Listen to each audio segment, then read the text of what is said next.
British Advanced Pain Clinic, Noppimayam Surgery Duram. For appointments 9155515563. Welcome to crime diaries. ఈ వారం మన guest రాజకీయ కుటుంబం నుంచి వచ్చిన పోలీస్ ఆఫీసర్. పేరు కింజరా ప్రభాకర్ గారు, రిటైర్డ్ అడిషనల్ ఎస్పీ, విశాఖపట్నం.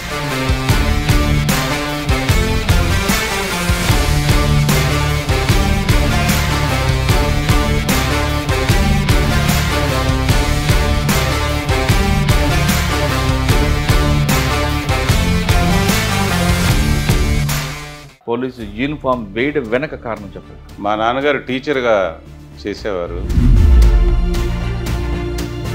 మా ఫ్యామిలీ అంతా రాజకీయ నేపథ్యం.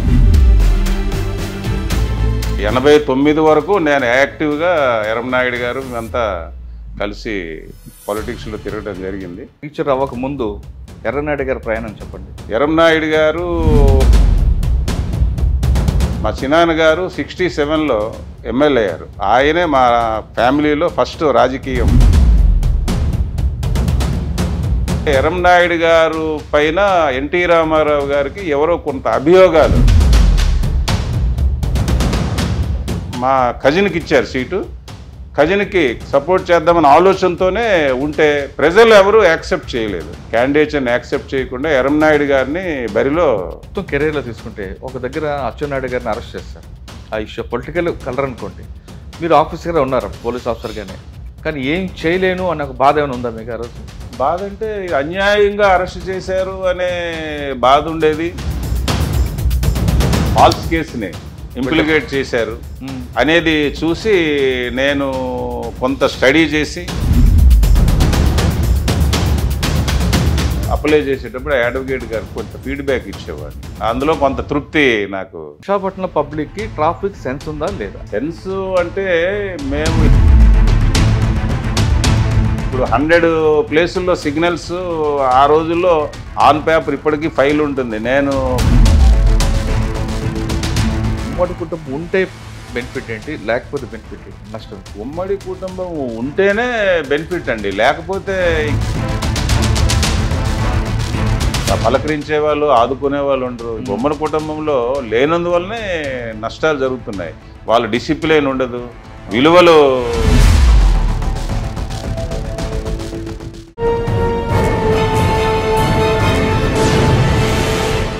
Welcome to crime diaries.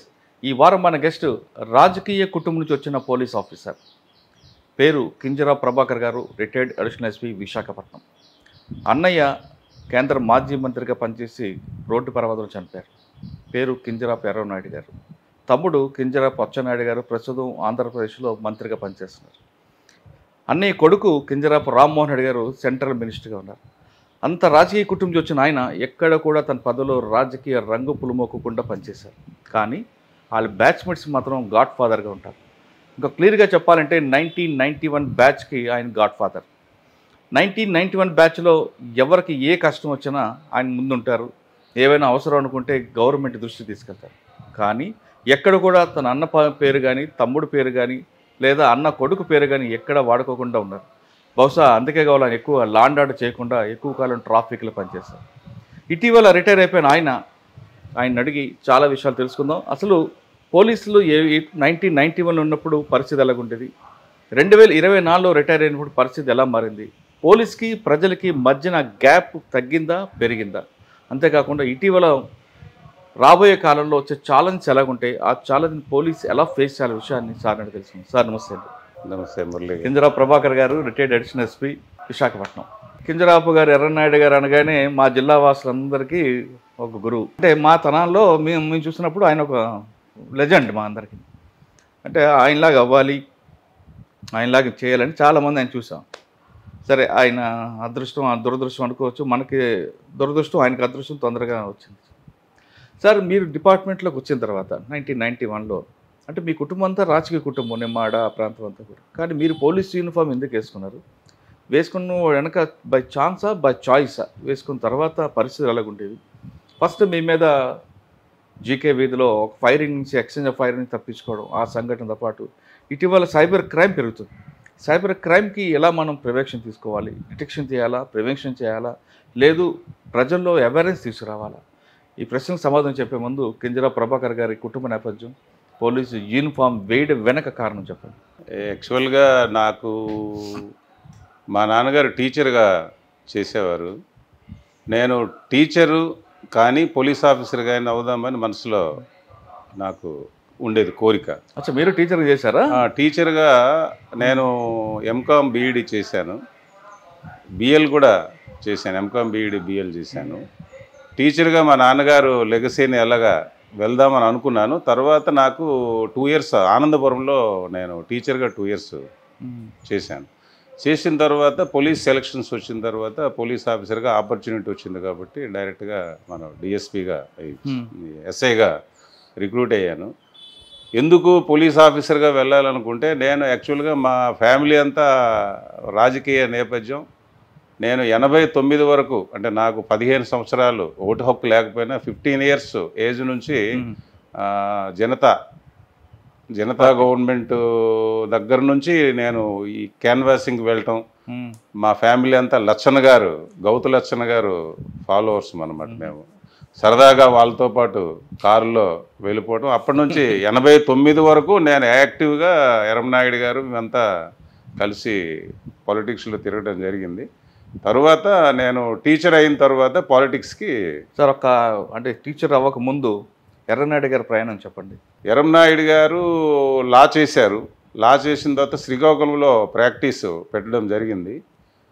First of all NTR Rama Rao గారికి తంగి సత్యనారాయణ గారు, కింజరా కృష్ణమూర్తి గారు మా చిన్నాన్న గారు 67లో ఎమ్మెల్యే అయ్యారు. ఆయనే మా ఫ్యామిలీలో ఫస్ట్ రాజకీయం స్టార్టింగ్. 67లో గౌతు లచ్చన్న గారితో పాటు ఆచార్య రంగా గారు, గౌతు లచ్చన్న గారు వీళ్ళంతా పాలిటిక్స్ ఇండిపెండెంట్ సోషలిస్ట్ పార్టీలో ఉండేవారు. ఓకే.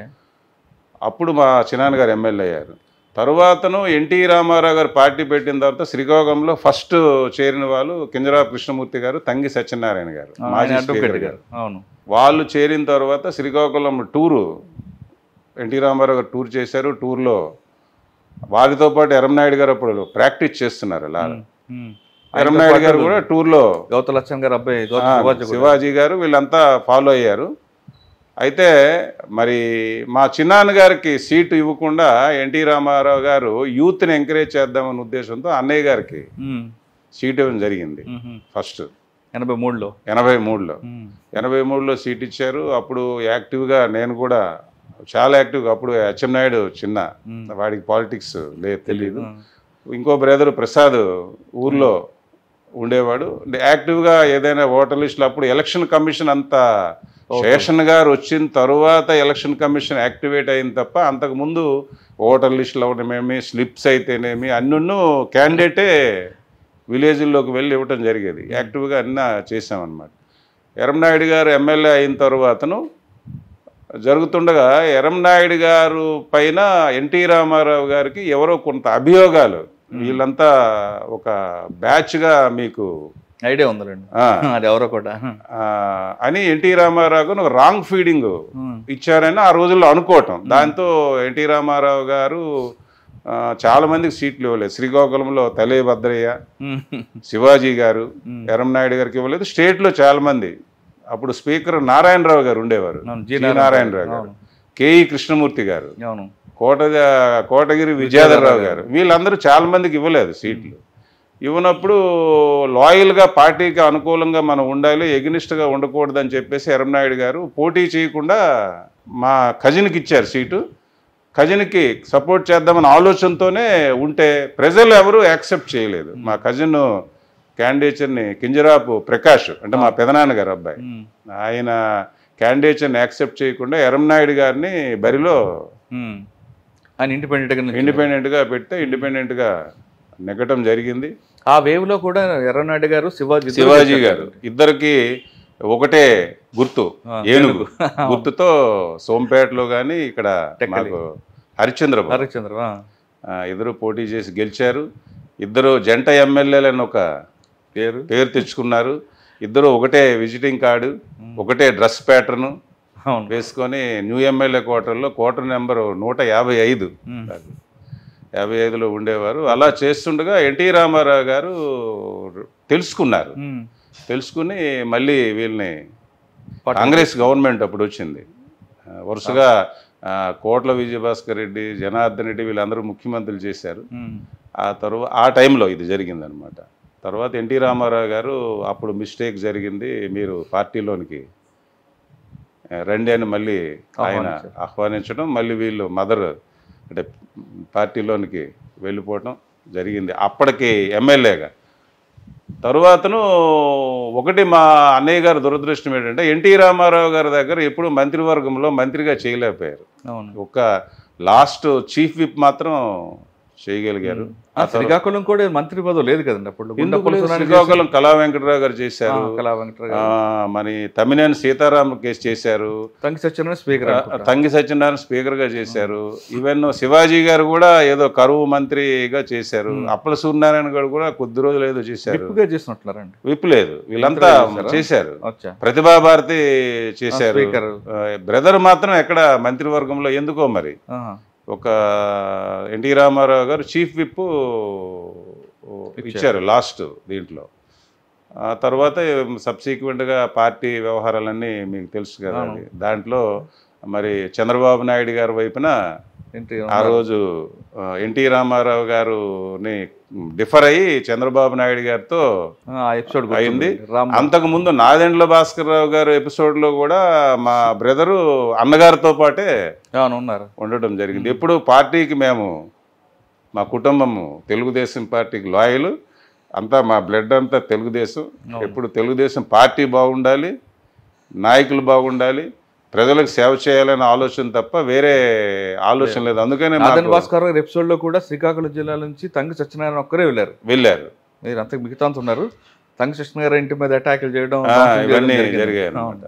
ఇప్పుడు మాకు తెలుగుదేశంలో చేరిన తర్వాత మా ప్రాణం బ్లడ్ అంతా తెలుగుదేశం. మా ఫ్యామిలీ తర్వాత ప్రయాణం అంతా మరి గౌరవ చంద్రబాబు నాయుడు గారితో, ఎన్టీ రామారావు గారితో డిఫర్ అయిన తర్వాత చంద్రబాబు నాయుడు గారు ఎంపీగా ఎందుకు వెళ్ళారండి? ఎంపీగా చంద్రబాబు నాయుడు గారు ఎంపీగా ఆయన చూస్ చేశారు. మాకు బాగా గుర్తు.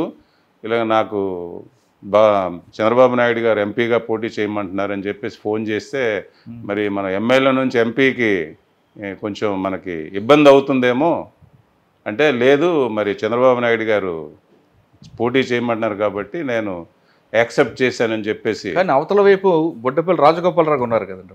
ఉన్నాయి మరి బాబు గారు అదే చెప్తున్నారు. పార్టీ ఆదేశాలు కురువుద్దుడు కదా దాంట్లో. పార్టీ ఆదేశాలు ఎప్పుడు మేము కాదనే పరిస్థితి అన్నయ్య గారు కానీ ఎవరు కానీ మా కుటుంబంలో లేదు. పార్టీ ఏది ఆదేశిస్తే అదే అని పోటీ చేయడం, ధైర్యంగా వచ్చి పోటీ చేయడం. అదేవిధంగా అన్నగారు అబ్బాయి జయకృష్ణ గారు ఇక్కడ అన్న తెలుగుదేశం తరఫున పోటీ చేశారు. ఆ టైంలో మరి మనం అన్నయ్య గెలవటం, చంద్రబాబు నాయుడు గారు ఫస్ట్ టైం జనరల్గా ఫస్ట్ టైం ఎంపీస్కి క్యాబినెట్లో సైజ్ చేయరు. అప్పుడు ఎలియన్స్ వాజ్పేయి గారు గవర్నమెంట్లో ఎలియన్స్లో ఫస్ట్ టైము క్యాబినెట్లో సైజ్ చేసి రూరల్ డెవలప్మెంట్ మినిస్ట్రీ, చాలా పెద్ద ministry rural development, Chandrababu Naidu గారు అన్నయ్య గారికి అంత ఎలివేషన్ ఇచ్చారు. ఈరోజు ఫ్యామిలీ మేము రాజకీయంలో ఉన్నామంటే చంద్రబాబు నాయుడు గారు మా ఫ్యామిలీకి ఇచ్చిన ఇంపార్టెన్స్, గౌరవం. ఓకే, అక్కడ పనిచేస్తున్న టైంలో శ్రీకాకుళం జిల్లా అంటే మిగతా దేశంతో పాటు శ్రీకాకుళం కూడా బాగా డెవలప్ చేసినట్టున్నారు. Srikakulam Uddanam project first rural development మినిస్టర్గా ఉన్నప్పుడు ఉద్దానం ప్రాజెక్ట్ ఒకటి, వాళ్ళకి ఆ వాటర్ చాలా ఇబ్బంది ఉంటే పెద్ద ప్రాజెక్ట్ ఒకటి తీసుకొచ్చారు. అప్పుడు బాలయోగ్ గారు స్పీకర్. బాలయోగ్ గారు, నేను అప్పుడు వైజాగ్లో ఇన్స్పెక్టర్గా ఉన్నాను నేను. ఇప్పుడు బాలయోగ్ గారు నాకు ఎయిర్పోర్ట్లో ప్రోటోకాల్కి వెళ్ళినప్పుడు, మీ అన్న మాకు భగీరథుడయ్యా, కావలసినన్ని ఫండ్స్ వాటర్ గురించి, వాటర్ సోర్స్ గురించి ఇచ్చాడు, మా జిల్లాకు మీ అన్నయ్య భగీరథుడు అని చెప్పేసి అంటుండేవాడు ఎప్పుడు. ఎవరు? బాలయోగ్ గారు. ఆయన కూడా ప్రమాదంలో చేరిపోయారు. మీ కుటుంబానికి పేరు వచ్చిందంటే కింజరాపు అంటే మీ అన్నయ్య గారు బట్టి. అంతవరకు మీ నాన్నగారు మీ పెద్దనాన్నగారు ఉన్నా దేశవ్యాప్తంగా తెలిసిందంటే కింజరాపు ఎర్రనాయుడు గారు. అది నిజం, రైటే కదా సార్? అంత పేరు తెచ్చిన వ్యక్తి సడన్గా చనిపోవడం మీ కుటుంబానికి పెద్ద నష్టం జరిగినట్టు. అసలు ఆ రోజు మీరంతా ఎలా షాక్ అయ్యారు? షాక్ వేవ్లో ఉన్నాం. నేను అచ్చెన్నాయుడు గారు హైదరాబాద్లో ఉన్నారు, నేను హైదరాబాద్ ఇంటెలిజెన్స్లో నేను డిఎస్పీగా పనిచేస్తున్నాను. ఈ వార్త తెలిసిన తర్వాత మాకు ఇంకా చాలా షాక్లోకి వెళ్ళిపోయినాం. రామ్మోహన్ నాయుడు ఢిల్లీలో ఉన్నాడు, మేమందరం హైదరాబాద్ చేరి అక్కడ నుంచి ఊరు వచ్చాము. మాకు ఇంకా షాక్లో ఎర్రంనాయుడు గారు లేని లోటు అనేది అది పూడ్చలేనిది మా కుటుంబానికి, అది చాలా భారీ నష్టం. అయితే ఇప్పుడు మరి మా అబ్బాయి అన్నయ్య తాలూకా దీన్ని మరిపించి ఇంకా పార్లమెంట్లో చాలామంది చెప్తుంటారు, ఆఫీసర్స్ కానీ ఎవరు కానీ, పార్లమెంట్లో రామ్మోహన్ నాయుడు స్పీచ్ చూసిన తర్వాత నాకు చాలామంది ఫోన్ చేస్తుంటారు, మీ అన్నయ్య గారి కంటే పేరు నిలబెడుతున్నాడు అని చెప్పేసి వాళ్ళ కాంప్లిమెంట్స్. చాలామంది అక్రాస్ ది కంట్రీ నా ఫ్రెండ్స్ కానీ మాతో పనిచేసే వాళ్ళు కానీ చాలామంది రామ్మోహన్ నాయుడిని కాంప్లిమెంట్ చేస్తూ స్పీచ్ బాగుంటుంది, ఇంగ్లీష్ కానీ హిందీ కానీ అసలు చేస్తుంటారు. సార్ ఎర్రనాయుడు గారిది లోటు లేకపోయినా కొడుకు కొంత చేస్తున్నారు. అదేవిధంగా ఎర్రంనాయుడు గారు ఎంపీ అయిన తర్వాత తమ్ముడు అచ్చెన్నాయుడు రావడం, ఎమ్మెల్యే అవడం అనేది ఒక ఎత్తు. ఎందుకంటే ఫ్యామిలీ నుంచే ఎమ్మెల్యే అయ్యాడు. వాడు కూడా ప్రజలు నిత్యము నిరంతరము ప్రజల్లో, అచ్చెన్నాయుడు నిరంతరము ప్రజల్లో ఉండి డెవలప్మెంట్ యాక్టివిటీస్ చేస్తూ ఈ రోజుకి మేము అక్కడ పాలిటిక్స్ చేస్తున్నామంటే మేము ప్రజల్లో చేసే సేవ, ప్రజలకు అందుబాటులో కుటుంబం అందరం ఉన్నాం. ఇంకో బ్రదర్ అయితేనేమి, ఇప్పుడు నేను రాజకీయంలో తిరిగేటప్పుడు సర్వీసు, పోలీసులోకి వచ్చిన తర్వాత కూడా నేను సర్వీస్ ఓరియంటెడ్గా ఉద్యోగం చేశాను. ఎవరు వచ్చినా వాళ్ళు ఏదైనా వాళ్ళ ప్రాబ్లం ఉంటే మనం చేయగలిగింది అయితే డెఫినెట్గా నేను దాన్ని అటెండ్ అవ్వటం, ఆ రకంగా మేము ఆ సర్వీసులో మేము నిలదొక్కుకోవడానికి కారణం. సార్ మీ దీనికి వద్దామండి, మీరు 91లో సెలెక్ట్ అయ్యారు పోలీస్గా. మీ అన్నయ్య గారు కానీ మీ నాన్నగారు వద్దన్నారా, గోహెడ్ అన్నారా? ఎక్కడికండి? పోలీస్ సర్వీస్కి వద్దనలేదు. ఎవరు పోలీస్ సర్వీస్కి వద్దనలేదు. మీ కుటుంబం అంతా రాజకీయ కుటుంబం కదా. అంటే నేను చెప్పాను కదా, యూనిఫారం ఇంట్రెస్ట్. ఒకనొకప్పుడు ఎర్రంనాయుడు గారు కూడా యూనిఫారం సర్వీస్కి వెళ్దామని ఒక ఆలోచన ఉండేదట, నాకు తెలియదు అది. తర్వాత తెలిసింది ఎర్రంనాయుడు గారు కూడా పోలీసు సర్వీస్కి వెళ్దామని ఒక ఆలోచన ఉండేదంట. సార్ 91లో సెలెక్ట్ అయిన తర్వాత ఫస్ట్ పోస్టింగ్ ఎక్కడండి? ఫస్ట్ పోస్టింగ్ గూడెం కొత్తవేది. సివి నర్సయ్య గారు అప్పుడు ఎస్పీ, వైజాగ్ ఎస్పీ. ఆయన ఎన్టీ రామారావు గారికి సెక్యూరిటీ ఆఫీసర్ కూడా చేశారు. మేమంతా ఫ్రెష్ రిక్రూట్ సబ్ ఇన్స్పెక్టర్స్ అంతా రిపోర్ట్ చేశాము. చేసిన తర్వాతను అందరినీ ఏజెన్సీలో పోస్టింగ్ ఇద్దాం అనుకుంటున్నాము.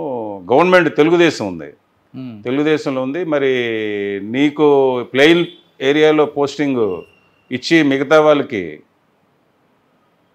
వేరే దగ్గరికి ఇవ్వలేమంటే, సార్ జిల్లాలో ఏదైతే కఠినతరంగా ఉంటుందో ఎక్స్ట్రీమిస్ట్ యాక్టివిటీస్లో ఆ పోలీస్ స్టేషన్ నాకు ఇవ్వండి, ఆపర్చునిటీ ఇవ్వండి సార్, ఐ విల్ వర్క్ అని చెప్పేసి నేను ఎస్పీ గారికి వాలంటీర్గా చెప్పి, నేను జీకేవీది ఎలాగుంటుందో తెలియదు, బట్ అప్పటికి GK Veedhi the toughest police station extremist point of వ్యూలో అని చెప్తే, సార్ మీరు జీకేవీది వెళ్ళేసరికి మెయిన్ ఛాలెంజ్ అదే ఉందనుకోండి. నాకు తెలిసి వెళ్ళడానికి బస్సు ఉండదు, ఉండడానికి క్వార్టర్ ఉండదు, అసలు కూర్చోడానికి టేబుల్ కూడా ఉండదు. పోలీస్ స్టేషన్ అది, చుట్టువైపులా అన్నీ మొత్తం మీ జ్యూరిడిక్షన్ అంతా కూడా వాళ్ళదే రాజ్యం, వాళ్ళదే అప్పర్ హ్యాండింగ్ చెప్పాలంటే.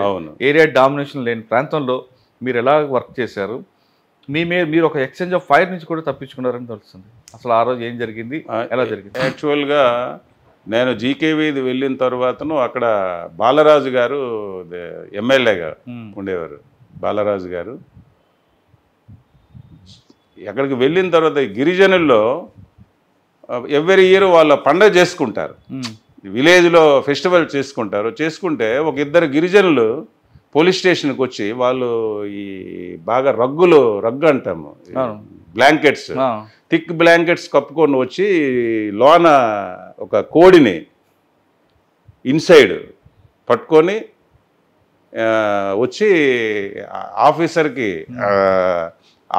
ఆఫర్ చేసి, అంటే మా ఊర్లో మేము పండగ చేసుకుంటున్నాము అని చెప్పేసి చేసి వాళ్ళు ఆ కోడిని ఇవ్వడానికి ఫస్ట్ నాకు ఒక ఎక్స్పీరియన్స్ వస్తే నేను దాన్ని రిజెక్ట్ చేసి, ఏం జరుగుతుంది అనుకుంటే ఇలా ఉంటుంది సార్ ఇక్కడ పండగలు చేసుకుంటారంటే, నేను ప్రతి ఊర్లో వాళ్ళ సాంప్రదాయ ప్రకారము పండగలు చేసుకునే దానికి మా ఎస్పీ గారితో మాట్లాడి వాళ్ళకి ఫ్రీగా పోలీస్ సైడ్ నుంచి మీకేమి మీకు రిస్ట్రిక్షన్స్ ఉండవు, మీరు మీ పండగలు చేసుకోండి అని చెప్పేసి ప్రతి విలేజ్లో పోలీసు వాళ్ళకి అభిమానులుగా తయారవడం చేశాము. అదేవిధంగా కూంబింగ్ ఆపరేషన్స్ చేసేటప్పుడు విలేజ్లోకి వెళ్ళి వాళ్ళ సమస్యలు, డిఆర్డిఏ సమస్య ఉందా, లేకపోతే ఇంకొక సమస్య ఉందా, లేకపోతే హెల్త్ ప్రాబ్లమ్స్ ఉన్నాయి, అన్నీ నోట్ చేసుకొని వచ్చి కన్సర్న్డ్ డిపార్ట్మెంట్స్కి లెటర్స్ అడ్రస్ చేసి విలేజ్లో ఈ ప్రాబ్లం ఉంది అని మా ఎస్పీ గారి ద్వారా డిపార్ట్మెంట్స్కి లెటర్స్ అడ్రస్ చేయటం. అదేవిధంగా మెడిసిన్స్, ఆ రోజుల్లో మెడిసిన్స్ తీసుకొని వెళ్ళి ఒక చార్ట్ రాసుకునేవాళ్ళం. జ్వరంకి ఈ ట్యాబ్లెట్, దగ్గు ఈ టానిక్. ఆ విలేజ్లో ఎవరైనా సిక్ పర్సన్ ఉంటే ఈ మెడిసిన్స్ వాళ్ళకి ఇవ్వటం. మా ఎస్పీ గారి ఆఫీస్ ముందు కూడా ఎక్స్పైర్ అవ్వని మెడిసిన్స్ ఎవరైనా ఎక్స్పైర్ అయిపోయే ముందు ఆ బాక్స్ ఒకటి పెట్టించాం అక్కడ రూరల్ ఎస్పీ గారి ఆఫీస్లో. చాలామంది ఆ మెడిసిన్స్ తీసుకొచ్చే బాక్స్లో వేస్తే అవన్నీ ఎక్స్పైర్ టైం ఉన్న మెడిసిన్స్ అన్నీ తీసుకొని మేము దాన్ని గిరిజనులకు ఇవ్వటం. దానిలో గిరిజనులతో మేము మంచి ర్యాపోర్టు డెవలప్ చేసుకున్నాం. మాకు ఎక్కడ గిరిజనుల నుంచి ఎగనిస్ట్ ఉండేది కాదు. అయితే ఒక సందర్భంలో ఎర్ర చెరువులు, గూడెం కొత్త వీధిలో ఎర్ర చెరువుల్లో మేము రొటీన్ కూంబింగ్ ఆపరేషను చేస్తుండగా మా పైన ఈవినింగ్ కరెక్ట్గా 5:30 PM మాతో ఫైర్ మా పైన ఓపెన్ యాంబుష్లోకి వెళ్ళారు. అలా అంటే పోలీస్ పార్టీ వస్తుందని చెప్పేసి యాంబుష్లోకి వెళ్తే రాంబాబు అనే కానిస్టేబుల్ ఒక ఆయనకి చెవు పక్క నుంచి వెళ్ళి చెవి వినికిడిపోయింది. మేమందరం లక్కీగా ఒక 20-25 minutes both sides exchange of fire జరిగింది. జరిగిన తర్వాత మాలో 2 కానిస్టేబుల్స్ మా గ్రూపులో కనపడలేదు. తర్వాత మేము చూసుకుంటే వీళ్ళు మా దగ్గర నుంచి బ్యాక్కి వెళ్ళిపోయి కింద విలేజ్లోకి దొరికారు. తర్వాత అంటే మాకు వీళ్ళిద్దరూ చనిపోయినారేమో అనుకున్నాం మేము. ఓకే, అదొక ఎక్స్పీరియన్స్. అంటే మేము ఒక గంట సేపు మేము ఏదైతే పొజిషన్లో ఉన్నామో ఫైర్ ఆగిన తర్వాత గంట సేపు ఆ పొజిషన్లోనే ఉండి ఫైర్ ఆగిన తర్వాతను నక్సలైట్స్ విత్డ్రా అయ్యారా లేదా అని చూసుకొని అప్పుడు మేము చూసుకుంటే కిట్ బ్యాగ్స్ అన్నీ వదిలేసి నక్సల్స్ వెనక్కి విత్డ్రా అయిపోయినారు. సార్, గూడెం కొత్త వీధి కింద అన్నవరం, ముందు ముంప, ఈ ప్రాంతం అంతా కూడా బాగా దళాలు యాక్టివ్ ఉంటుంది. అప్పుడు మీకు రఘువీర్ అనుకున్న ఒక అంటే దళాలు అప్పుడు మాకు తాండవ దళం, నాగులకొండ దళం, ఎల్లవరం దళం ఇవి యాక్టివ్గా ఉండేవి. కోరుకొండ దళం, ఈ దళాలు మాకు యాక్టివ్గా, అంటే ఒక్కొక్క ఏరియాలో ఒక దళం.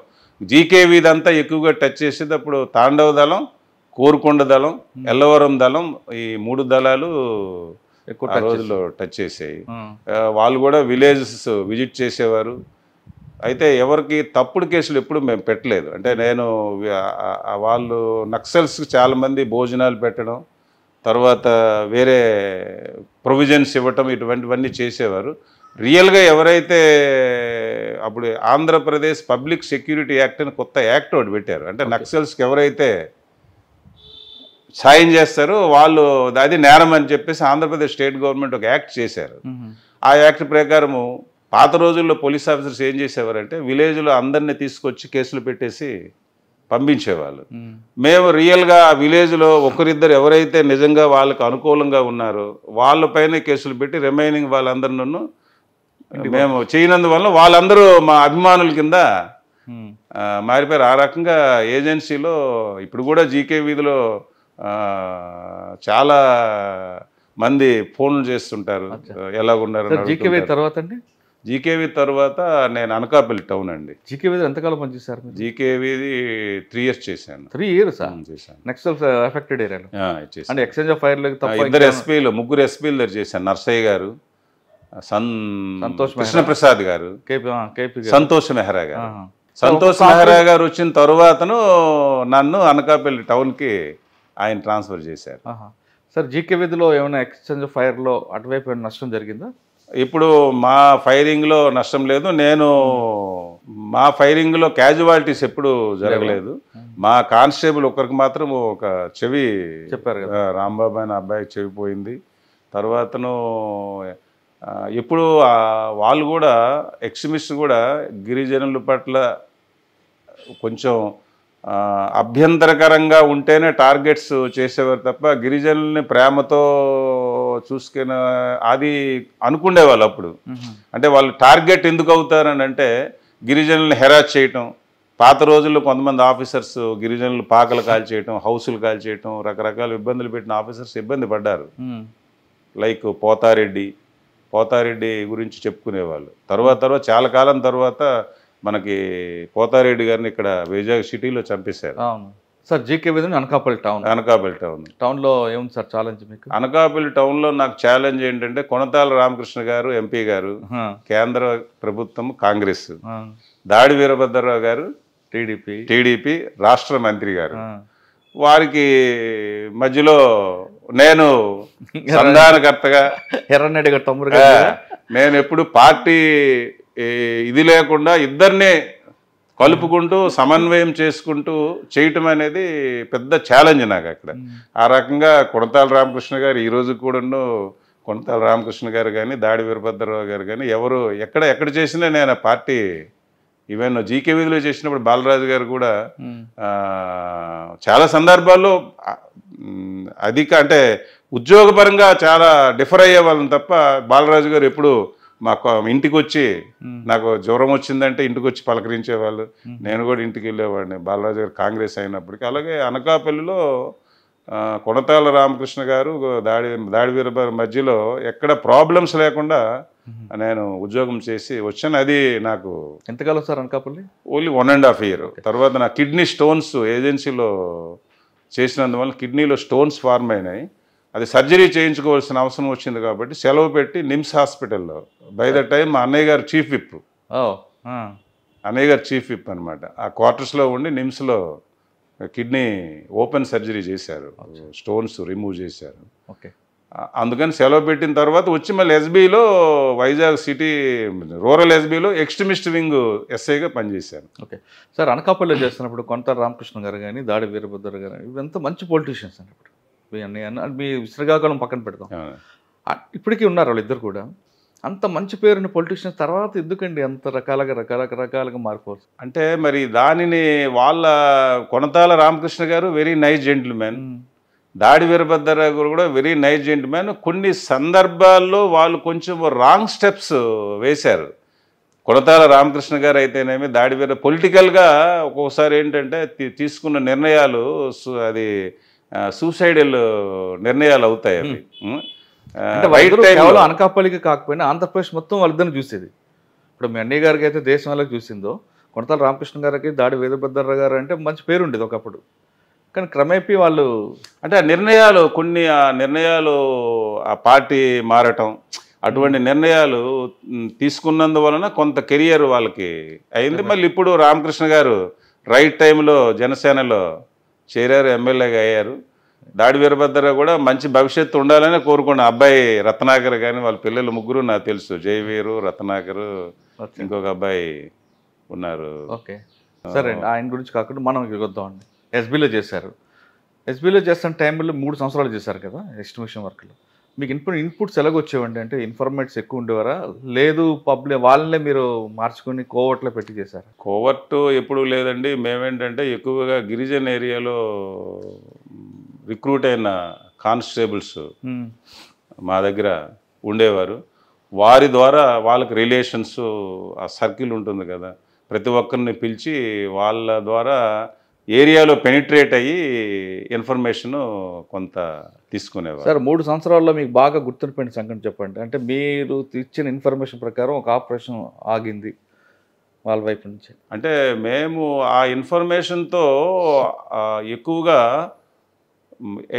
డంప్స్ రికవరీ చేసాము, వెపన్స్, తర్వాత ఎక్స్ప్లోజివ్ మెటీరియల్, చాలా ప్లేసుల్లో మైన్స్, ఆ ఇన్ఫర్మేషన్తో బాగా తీయగలిగాం. అవి తీయకపోతే ఎక్కడో ఒక దగ్గర క్యాజువాలిటీస్.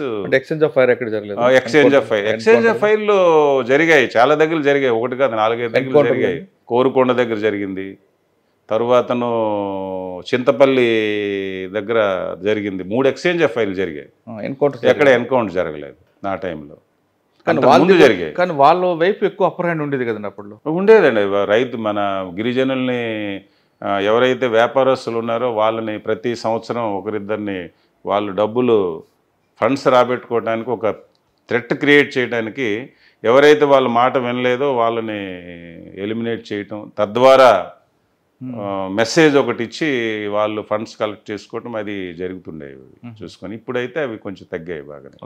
సార్ ఎస్బీ తర్వాత ఎక్కడికి వచ్చారు మీరు? ఎస్బీ తర్వాత నేను సిటీకి వచ్చాను 97లో. మీనా గారు కమిషనర్ గారు అప్పుడు, ఆర్పి మీనా గారు. ఆర్పి మీనా గారి దగ్గర రిపోర్ట్ అయిన తర్వాత నా గురించి ఆయన తెలుసుకున్న తర్వాత స్లమ్ పోలీస్ స్టేషన్ కంచరపాలెం, అక్కడ పేద ప్రజలు ఉంటారు, మీ గురించి విన్నాను, మీకు అక్కడ పోస్ట్ చేస్తాను, చేయండి అని చెప్పేసి ఆయన ఆ వర్డింగ్ అన్నారు. చేసి నేను కంచరపాలెం వచ్చాను. కంచరపాలెంలో 4.5 years SHOగా చేశాను. చేసి కంచరపాలెం అనగానే మనకి రైల్వే ట్రాక్, గంజాం వాళ్ళు అంత రౌడీ అంతా అప్పటికి స్లమ్ ఆల్మోస్ట్ రౌడీస్ చాలా మంది ఉండేవారు. బర్మా క్యాంపు ఇవన్నీ ఉన్నావు. బట్ ఎప్పుడు ఛాలెంజ్ రాలేదు. అంటే నేను వచ్చిన తర్వాతను యాక్టివ్ రౌడీస్ని ఐడెంటిఫై చేశాను. రౌడీ చాలా మంది ఇప్పటికి కూడా ఓ పోలీస్ స్టేషన్లో 40 మంది రౌడీలు ఉన్నారంటే అందరూ యాక్టివ్గా ఉండరు. 2-3 పోలీస్ స్టేషన్లో యాక్టివ్గా ఉంటారు. అలాగా నేను కొంతమంది రౌడీ షీటర్స్ని ఐడెంటిఫై చేసి వాళ్ళందరి మీద PD act, first time PD act 6 పైన పీడీ యాక్ట్ పెట్టడం, వారిని రిమాండ్ చేయటం, దాంతో రౌడీ యాక్టివిటీస్ని కంట్రోల్ చేశాము. అదేవిధంగా అన్వాంటెడ్ పర్సన్స్ మీద రౌడీ షీట్ని కూడా క్లోజ్ చేయించాను సిపి గారితో చెప్పి. అది ఒకటి మాకు చాలా పేరు వచ్చింది. కానీ ఆర్పి మీనా గారు ఇప్పుడు ఎవరినో కొట్టమని చెప్తాడు తప్ప స్మూత్గా పోరు ఆయన. అంటే స్మూత్గా పోరంటే నా మీద ఆయనకు అంత నమ్మకం ఉండేదన్నమాట. నేను ఏది చెప్పినా ఆయన కాదనేవారు కాదు. రెండవది ఏంటంటే నేను ఎక్కువగా ఎఫ్ఐఆర్లో రిజిస్టర్ చేయడానికి ప్రిఫర్ చేసేవాడిని కాదు. ఏదో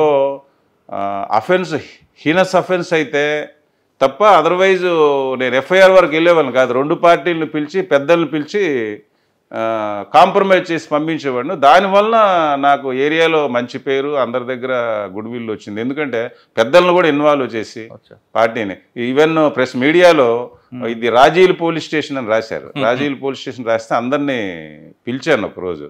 Rajiv post police officer is a first judge. నేను వాళ్ళు రాజీ అవుతామంటే నేను డెఫినెట్గా నేను రాజీ చేస్తాను. మరి మీరు ఎగ్నిస్ట్గా రాస్తున్నారు, ఈ కోర్టుకు వెళ్ళి చేసేది ఏముండదు, మళ్ళీ కక్షలు పెంచడం తప్ప కానీ అని చెప్పేసి నేను 80% కేసులు నేను పెద్దల్ని పెట్టి పార్టీల మధ్యలో పెట్టి కాంప్రమైజే చేసేవాడిని. నేను కాంట్బట్ అయితే ఎఫ్ఐఆర్ పెట్టి కోర్టుకు పంపించడం తప్ప నేను ఆ రకమైన థింకింగ్ నాకు. కానీ మీరు ఎక్కువ రోడ్ల మీద వాయించేవారట కదా. అది ఇప్పుడు ఐడెంటిఫైడ్ బ్యాడ్ ఫెలోస్ని పోలీస్ స్టేషన్ బయట తీసుకొచ్చి ఆ రోజుల్లో అందరూ చూడాలి బ్యాడ్ ఫెలోస్కి. ఎందుకంటే ఒకటి గుర్తుపెట్టుకోండి, ఏరియాలో చాలామంది బ్యాడ్ ఫెలోస్ మీద కంప్లైంట్ చేయడానికి కానీ దానికి ముందుకు రాలేరు. పోలీస్ ఆఫీసర్ అటువంటి పర్సన్స్ని ఐడెంటిఫై చేసి వారిపైన ఉక్కుపాదం మోపి లేదా వారిని కొంచెం చేస్తే చాలా ఆనందపడతారు. వాడు కూడా ఏరియాలో చూసారు, వాడు పిన్ డౌన్ చేయటం అనమాట. నేను ఆ రకంగా చేసేవాడిని అనమాట. ఎక్కువగా ఏరియాలో పలానా వాడి వల్ల భయం ఉందంటే వాడిని తీసుకురావటం, ప్రజల ఎదురుగానే వాడిని పిన్ డౌన్ చేయటం చేసినందువలన కంచరపాలెంలో అంటే అప్పుడు ప్రజలు కూడా హర్షించేవారు కదండి. హర్షించేవారు. ఇప్పుడైతే ఎవరిని కొట్టలేం కదా. ఆ రోజుల్లో మరి పోలీస్ స్టేషన్ బయట జనాలు చూడాలి బ్యాడ్ ఫోలోని పోలీసు అసాల్ట్ చేశారని తెలియాలనే ఉద్దేశంతో బయటకు తీసుకొచ్చి చేసేవాళ్ళం. ఇప్పుడు ఇట్ నాట్ పాసిబుల్. సార్ అప్పట్లో మీరు ఆ పనిష్మెంట్తో పాటు ఎక్కువగా సోషల్ పనిష్మెంట్ ఇచ్చేవారట మీరు కంచరపాలెంలో రౌడీలకి. అంటే రోడ్డు ఉడిపించడం, నేను తప్పు చేశాను, నన్ను క్షమించండి అని మెడలో బోర్డు వేయడం, అది కరెక్ట్ కాదులేండి. అది ఎప్పుడు నాకు తెలిసినంత వరకు నేను రోడ్డు బట్టలు లేకుండా కొట్టడం అయితే నేను కొట్టేవాడిని, కానీ ఆ రకమైన మీ స్టేషన్లో మీ లిమిట్స్లో ఎవరైనా రౌడీ కానీ ఎక్కువ జుత్తు ఉన్నా సార్ ఒప్పుకునేవారు కాదట కదా.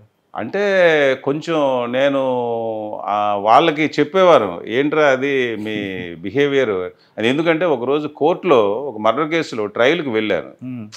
ట్రయల్ అబ్జర్వ్ చేయడానికి వెళ్తే అందులో 7 ముద్దాయిలు మన సినిమాలో చూసినట్టు వాళ్ళు బిహేవియర్ అంటే డ్రెస్ ప్యాటర్న్ కానీ హెయిర్ స్టైల్ కానీ చూస్తే నాకు కొంచెం బాధ అనిపించింది. కోర్టు మీద కూడా వీళ్ళకి గౌరవం లేదు, ట్రయల్లో కూడా ఇలాగొచ్చారని చెప్పేసి ఆ తర్వాత అందరినీ పిలిచి వార్న్ చేయటం జరిగింది. అందరూ అని ఆ రకమైన వాళ్ళు నెక్స్ట్ కనబడేటప్పుడు కొంచెం నీట్గా ఇది 1 టౌన్లో చేశాను, అప్పుడు కూడా ఆ రకంగా పిలిచి చెప్పేవాడిని, నీట్గా చేసుకోకపోతే మీ మీద బ్యాడ్ వ్యవహారం వస్తుంది, మీరు దృష్టిలో పడిపోతారు పోలీస్ దృష్టిలో అని చెప్పడం అది ఉండేది. సార్ కంచరపాలెం తర్వాత అండి వన్ టౌన్కి వెళ్ళాను. వన్ టౌన్ అక్కడ కూడా ఆల్మోస్ట్ అది కూడా స్లమ్ పోలీస్ స్టేషన్, రైలు వీధి, జాలర్ వీధి, అక్కడ కూడా 1 year చేశాను.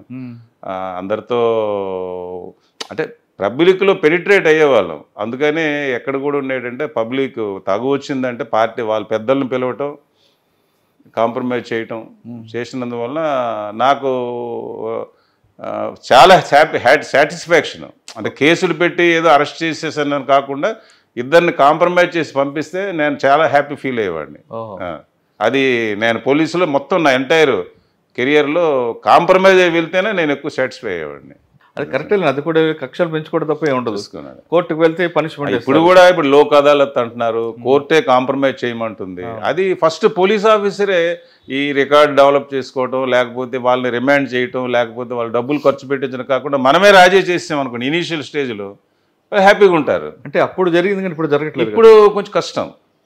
ఆఫీసర్స్ కూడా ఆ రోజుల్లో నాకు మీనా గారు కానీ, తరువాతను దుర్గాప్రసాద్, కోడే దుర్గాప్రసాద్ గారు కానీ, ఏకే ఖాన్ గారు కానీ నాకు సపోర్ట్ చేశారు. నా మెంటాలిటీకి వాళ్ళు ఎవరైనా కొంచెం ఇలా జరిగిందని అంటే ఫోన్ చేసి అడిగేవారు తప్ప ఎప్పుడు చెప్పలేదు. తర్వాత నేను నా సర్వీసులో కూడా సబార్డినేట్స్ ఎవరికి నేను ఒక మెమో ఇవ్వలేదు, ఒక పనిష్మెంట్ గురించి ప్రపోజ్ చేయలేదు. నేను కూడా ఒక మెమో కానీ ఒక పనిష్మెంట్ కానీ తీసుకోలేదు. ఇప్పుడు అవసరమైతే కొంచెం కేకలు వేయటం, కొంచెం కమెంట్ చేయడం తప్ప కానీ ఆన్ పేపరు నేను తీసుకోలేదు పనిష్మెంట్. నేను ఎవరికి రిటైర్ అయినంత వరకు అది ఒక హ్యాపీ నాకు. నా వలన ఎవరు నేనేదో ఛార్జ్ మెమోలు ఇవ్వటం అది లేదు. అంటే ఏసీఆర్ ఖరాబ్ చేయలేదు ఎవరికి నేను. సార్ 1 town తర్వాత ఎక్కడికి వచ్చారు? 1 town తర్వాత ప్రమోషన్ వచ్చిందండి. ఇన్స్పెక్టర్ ప్రమోషన్ 2021లో వచ్చింది ప్రమోషన్ ఇన్స్పెక్టర్గా. వచ్చిన తర్వాతను విజిలెన్స్ అండ్ ఎన్ఫోర్స్మెంట్ చేశాను. వైజాగ్లో 5 years చేశాను సిఐగా. విజిలెన్స్లో ఎన్ఫోర్స్మెంట్ 2021లో వచ్చింది కాదనుకుంటాను. 2001లో వచ్చి ఉంటుంది. 2002లో వచ్చింది. 2002లో వచ్చింది. 2011లో డిఎస్పీ అయ్యాను. విజిలెన్స్ ఇన్స్పెక్టర్ ఎక్కడ? విజిలెన్స్ ఓన్లీ వైజాగ్లోనే ఇన్స్పెక్టర్ చేశాను. సార్ మీకు ఎంత పవర్ ఉంది కదా, మీ అన్నయ్యలు మినిస్టర్స్, మరి మీరు లా అండ్ ఆర్డర్ ఎందుకు తీసుకోలేదు? అంటే లా అండ్ ఆర్డర్ సిఐ వరకు చేశాను. ఎక్కడ చేశారు? సిఐ వరకు మరి కంచరపాలెం పోలీస్ స్టేషన్లో మళ్ళీ again 2.5 years law and order SHO చేశాను. ఓకే, అది ఒక్కటే. సాంబశివరావు గారు, రవిప్రకాష్ గారు ఇక్కడ సిఐగా ఉండేవారు. డీసీపీ ఉంటుంది సిఐ.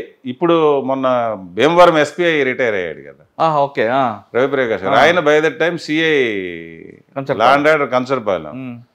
మరి ఆయన సాంబశివరావు గారు ఆయన్ని తీసేసి నన్ను అక్కడ ఎస్హెచ్ఓ, కాంగ్రెస్ గవర్నమెంట్లో నన్ను అక్కడ ఎస్హెచ్ఓగా పెట్టారు. అది గ్రేట్నెస్ ఆఫ్ సాంబశివరావు. తర్వాత అప్పుడు ఎమ్మెల్యేలు 3 కూడాను నా వ్యక్తిత్వాన్ని బట్టి వాళ్ళు ఎవరు అపోజ్ చేయలేదు. ఎవరు మల్లా విజయప్రసాద్ గారు కానీ, మన ద్రోణమరాజు శ్రీనివాసరావు గారు, తైనాల్ విజయ్ కుమార్ గారు. అంటే నా కంచరపాలెం ఏరియా 3 ఎమ్మెల్యేల పరిధికి వస్తుంది. వాళ్ళు ఎప్పుడు నాతో ఏదైనా సమస్య ఉంటే చక్కగా, అంటే నేనేదో ఎర్రంనాయుడు గారు బ్రదర్ అనో ఇంకోవడం కాకుండా ఏదో పోలీస్ ఆఫీసర్గా వాళ్ళు నాతో. సాంబశివరావు గారు కమిషనర్ గారు ఉన్నప్పుడు, సార్ కమిషనర్గా సాంబశివరావు గారు ఉన్నప్పుడు ఆయన దగ్గర ఏం నేర్చుకున్నారండి? ఆయన టిపికల్గా ఉంటారు, ఆయన నవ్వుతారు, ఆయన వర్క్లో కాంప్రమైజ్ ఉండదు. ఆయన ఎంజాయ్మెంట్లో కూడా ఆయన చాలా బాగా ఎంజాయ్ చేస్తాడు. ఏదో 24 hours ఆయన ఆఫీసులో ఉండి పని చేయాలి అది ఇది అని కాకుండా పని ప్రాంప్ట్గా పని అయిందా లేదా, పెర్ఫెక్ట్గా ఉందా లేదా అని చూస్తాడు తప్ప నువ్వు ఎంత టైము ఏంటి అనేది ఆయనలో ఉన్న ఒక ప్లానింగ్. రెండవది ఏంటంటే కన్స్ట్రక్షన్ ఫీల్డ్లో బిల్డింగ్ ప్రాపర్గా ఉందా లేదా అనేది దాని మీద ఎక్కువగా ఆయన ఈ ఇంజనీర్ కదా, ఎక్కడ కూడాను చూసి బాగలేదు ఏదో అని కన్స్ట్రక్షన్ మీద ఎక్కువ డిస్కషన్. కానీ బాగలేదు అని స్మూత్గా మాట్లాడలేండి. అంటే పాత రోజుల్లో ఏదో అనేవారు కానీ ఇక్కడ కమిషనర్గా వచ్చేసరికి చాలా మట్టుగా ఆయన ఆ విధంగా మాట్లాడినా ఎదుటి వ్యక్తి మనసుకు గాయం పడేలా మాట్లాడలేండి, నవ్వుతాం అంతే, సరదాగా జాలీగా అనమాట. అప్పుడు చాలా ఆయన దగ్గర హ్యాపీగా చేసాను. ఆయన దగ్గరే కాదు, నేను సిపిలో చాలా మంది దగ్గర చేశాను. ఎక్కడ కూడా ఫ్రీడమ్ ఇచ్చారు, హ్యాపీగా చేయగలిగాను. అచ్చా. ఇటు వచ్చి అటు రాజశేఖర రెడ్డి గారి గవర్నమెంట్లో కూడా నాకు ఎప్పుడు నేను సఫర్ అవ్వలేదు. విజిలెన్స్ ఎన్ఫోర్స్మెంట్ తర్వాత అండి, విజిలెన్స్ ఎన్ఫోర్స్మెంట్ తర్వాత ట్రాఫిక్ 5 పోలీస్ స్టేషన్ ట్రాఫిక్ సిఏగా చేశాను. ఎన్ని సంవత్సరాలు? అది ట్రాఫిక్ సిఏగా చేసి 2.5 years చేశానండి. ఎప్పుడు 1 town, 2 town, 3 town, 4th town, 5th town. Okay. 5 police NAD వరకు. అక్కడే ప్రమోషన్ వచ్చిందా? తర్వాత కంచర్పాలెం సిఏకి వెళ్ళాను. మధ్యలో ఒక 6 నెలలు కోస్టల్ సెక్యూరిటీకి వెళ్ళాను, మెరైన్. అవును. తర్వాత కంచర్పాలెంలో మళ్ళీ నాకు 2011 జూన్లో డిఎస్పీ వచ్చింది. 14 years డిఎస్పీ చేశాను. యాక్చువల్గా మాకు 6 సంవత్సరాలు అయిన తర్వాత 14 years డిఎస్పీగా 6 సంవత్సరాలు అయిన తర్వాత అడిషనల్ ఎస్పీ ప్రమోషన్ కన్సిడర్ చేయాలి. అవును. 14 years అక్కడే డిఎస్పీ. 14 years డిఎస్పీ ఎక్కడ? Traffic 14 years first intelligence Hyderabad. Intelligence అయిన తర్వాతను city police training centre 2 years చేశాను. ఆ తర్వాత ట్రాఫిక్ ఏసీపీగా 4.5 years చేశాను. సిటీ ట్రాఫిక్ అమిత్ గారు IFR తిత్లీ ఇవన్నీ ఆ టైం. తర్వాతను 6 నెలలు స్పెషల్ బ్రాంచ్ చేశాను SB. ఓకే. గవర్నమెంట్ వచ్చిన తర్వాత VRలో పెట్టి. సార్, ట్రాఫిక్లో మీరు 4.5 సంవత్సరాలు పనిచేశారు. పబ్లిక్ ఎక్కువగా పోలీసుల పని ఉండేది ట్రాఫిక్లోనే. 100% పబ్లిక్ ట్రాఫిక్ పోలీస్ మీద డిపెండ్ అవుతారు. ఎందుకంటే ఇంటి నుంచి బయటకు వచ్చి మరి ఇంటికి వెళ్ళాలంటే ట్రాఫిక్ పోలీస్ ఉండాల్సిందే. విశాఖపట్నంలో ట్రాఫిక్లో 3 Eలు ఉంటాయండి. ఒకటి ఇంజనీరింగ్, ఒకటి ఎన్ఫోర్స్మెంట్, ఒకటి ఎడ్యుకేషన్. ఈ 3 Eలో మీకు ఏది బాగా ఇష్టం? విశాఖపట్నం పబ్లిక్కి ట్రాఫిక్ సెన్స్ ఉందా లేదా? సెన్స్ అంటే మేము ఎన్ఫోర్స్మెంట్కి పెద్ద ప్రయారిటీ ఇవ్వలేదు ఎప్పుడున్నో. మిగతా ఎడ్యుకేషను తర్వాతను ఇంజనీరింగ్ ఎక్కువగా. కానీ ఇంజనీరింగ్ మీ డ్యూటీ కాదు కదా? ఇంజనీరింగ్ డ్యూటీ కాదు, బట్ ఏంటంటే మేము కన్సర్న్డ్ డిపార్ట్మెంట్స్ని తీసుకొని జాయింట్ ఇన్స్పెక్షన్ చేసి మున్సిపల్ కమిషనరు, అలాగే కూడా VC గారు, కమిషనర్ గారు, మేమందరం జాయింట్ ఇన్స్పెక్షన్ చేసి ప్లేసెస్ ఐడెంటిఫై చేసాం. ఆ టైంలోనే మనకు స్మార్ట్ సిటీ ఫండ్స్ వచ్చాయి. నేను ACP ట్రాఫిక్ ఉండేటప్పుడే స్మార్ట్ సిటీ ప్రపోజల్ వచ్చింది. ఇప్పుడు 100 ప్లేసుల్లో సిగ్నల్స్ ఆ రోజుల్లో ఆన్ పేపర్ ఇప్పటికీ ఫైల్ ఉంటుంది. నేను ప్లేసులు ఎక్కడ మా CP గారు వేరెవర్ సిగ్నల్స్ రిక్వైర్డ్ మీరు ప్రపోజ్ చేయండి. ఫస్ట్ ఫేజ్లో 150 ట్రాఫిక్ సిగ్నల్స్ని పెట్టించాము. సెకండ్ ఫేజ్లో అప్పటికేంటంటే ట్రాఫిక్ సిగ్నల్స్ ఎవరో ఉదారంగా డబ్బులు ఇస్తే పెట్టడం, అవి పాడైపోవడం జరిగాయి. స్మార్ట్ సిటీలో ఫస్ట్ ఫేజ్లో 50 ప్లేసుల్లో సిగ్నల్స్ పెట్టాము. సెకండ్ ఫేజ్లో 50, ఈరోజు 100 ప్లేస్లో పోలీస్ ట్రాఫిక్ సిగ్నల్స్ ఉన్నాయి. అదేవిధంగా రోడ్ వైడనింగ్స్, తర్వాత చిన్న చిన్న ట్రాఫిక్ ఎక్కడెక్కడైతే ప్రాబ్లమ్స్ చేంజెస్ అవన్నీ ఈవెన్ మున్సిపల్ కమిషనర్ కానీ ఉడా VC గారు కానీ వీళ్ళ కోఆపరేషన్ చాలా ఉండేది. ఏదైనా ఫండ్స్ ఉంటే అడిగితే ఇచ్చేవాళ్ళు వాళ్ళు. దాంతో ట్రాఫిక్లో చాలా మటుకు ఎన్ఫోర్స్మెంట్ లీస్ట్ ప్రయారిటీ ఇచ్చేవాళ్ళం అప్పుడు. ఇప్పుడు ఎందుకంటే అవేర్నెస్ వాళ్ళకి పెద్దగా ఉండదు, అవేర్నెస్ లేక. మరి ఎడ్యుకేషన్ చేశారు? ఎడ్యుకేషన్ చాలా మటుకు ఎడ్యుకేషన్ చేయించాము, స్కూల్స్కి వెళ్ళాము, చెప్పాము.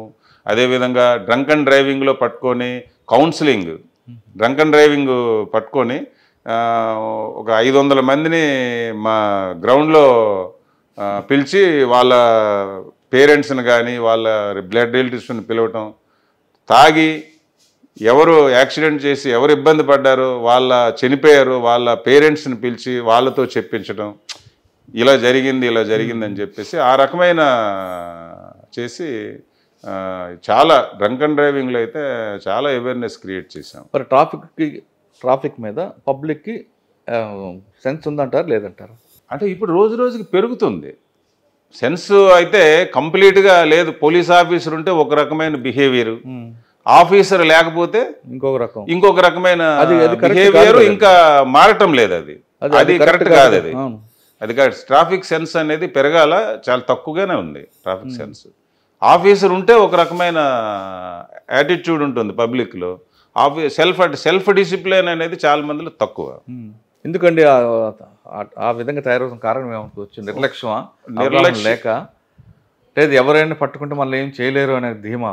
అంటే నేను ఇప్పుడు చెప్తుంటాను, పబ్లిక్ క్వశ్చన్ చేసే తత్వం ఉండాలి.